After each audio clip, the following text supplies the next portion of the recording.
ज़िंदगी में इमोशंस या जज़्बात बहुत अहम होते हैं और ये इंडिकेट करते हैं कि आप अपनी हाईएस्ट प्रायोरिटी को प्रैक्टिस कर रहे हैं या अपनी लोवेस्ट प्रायोरिटी को प्रैक्टिस कर रहे हैं।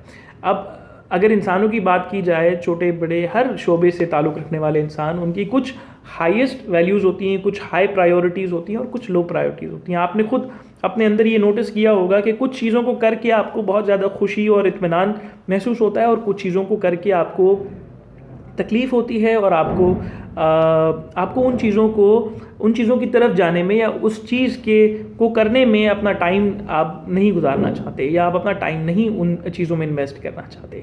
लिहाजा हमें एक इंडिकेशन मिल जाती है कि कुछ हमारी हाईएस्ट वैल्यूज़ होती हैं और कुछ लोवेस्ट वैल्यूज़ होती हैं। हाईएस्ट वैल्यूज़ वो होती हैं जिनको करने के लिए आप अंदर से इंस्पायर्ड होते हैं, आपको खुद वो चीज़ करने में आपका शौक़ होता है, आपका पैशन होता है। और लोवेस्ट वैल्यूज़ वो होती हैं जो कभी कभार मजबूरन हमें करनी पड़ती हैं, लेकिन उसके लिए हमें कुछ ना कुछ मोटिवेशन की ज़रूरत होती है कि भाई पैसे मिल रहे हैं तो जॉब कर रहा हूँ, थोड़ी बहुत अप्रिसिएशन मिल रही है तो जॉब, तो उसके लिए आपको एक्सटर्नल मोटिवेशन की आपको ज़रूरत होती है।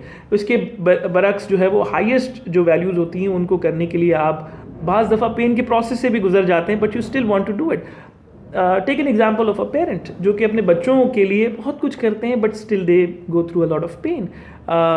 Think about your passion. Sometimes आप अपने पैशंस को अचीव करने के लिए, उनको प्रैक्टिस करने के लिए you go through a process of pen.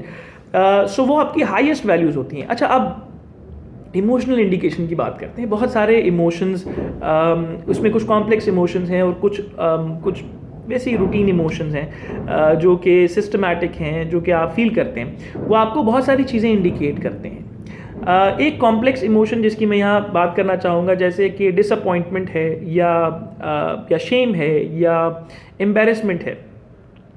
ये वो कॉम्प्लेक्स इमोशन है जो कि सेल्फ रिफ्लेक्शनरी हैं कि आपका अपने बारे में एक रवैया है, अपने बारे में एक नज़रिया होता है और आप चाहते हैं कि आपकी जो प्रोजेक्टेड इमेज जो लोगों में जाए वो उस नज़रिए के मुताबिक हो। लेकिन बाज़ दफ़ा हम इंसान हैं, हम गलतियां भी करते हैं, तो गलतियों की वजह से हम वो प्रोजेक्टेड इमेज नहीं हम प्रोजेक्ट कर पाते जो कि हम चाहते हैं दरअसल, और उसमें कहीं ना कहीं डिस्क्रिपेंसी होती है। तो जब आपकी परसेप्चुअल और प्रोजेक्टेड इमेज में कोई डिफरेंस होता है तो आप डिसकम्फर्ट की फीलिंग से गुजरते हैं, जो कि इमोशन ऑफ एम्बैरेसमेंट या शेम के ज़मरे में या शेम के पर्सपेक्टिव से जो है वो देखा जा रहा होता है। और ये आपको इंडिकेट करता है कि भाई you are doing something wrong. अब वो चाहे आपका सोसाइटल मॉरल कंस्ट्रक्ट हो सकता है, उसकी मॉरल कोई वायोलेशन हो सकती है जो कि आपकी सोसाइटी कहती है, या फिर आपका अपना पर्सनल स्टैंडर्ड हो सकता है। आपने कोई ऐसा काम कर दिया जिसके अंदर आपको अब गिल्ट की फीलिंग से गुजरना पड़ रहा है कि यार this is something that I have done wrong, या this is not something that I should be doing. तो फिर वो फीलिंग ऑफ गिल्ट आपके अंदर आता है और ये इंडिकेट करता है, ये आपको बताता है कि you have set this standard but you have performed over here. So in order to get there you have to do something, you have to do something right, you have to correct some actions. So आप जब उन actions को correct करते हैं तो you tend to be more relaxed, you tend to be more confident, you tend to appear more satisfied in life, more contented, more happier in life.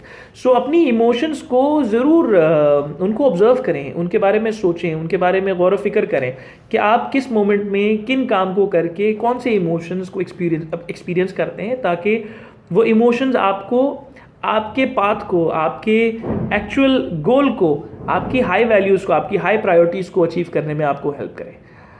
उम्मीद करता हूँ ये वीडियो आपको अच्छी लगी होगी और इससे आपको सोचने में का एक मौका मिलेगा और इंशाल्लाह फिर मुलाकात होगी एक और वीडियो के साथ। अपना ख्याल रखिएगा। अल्लाह हाफ़िज़।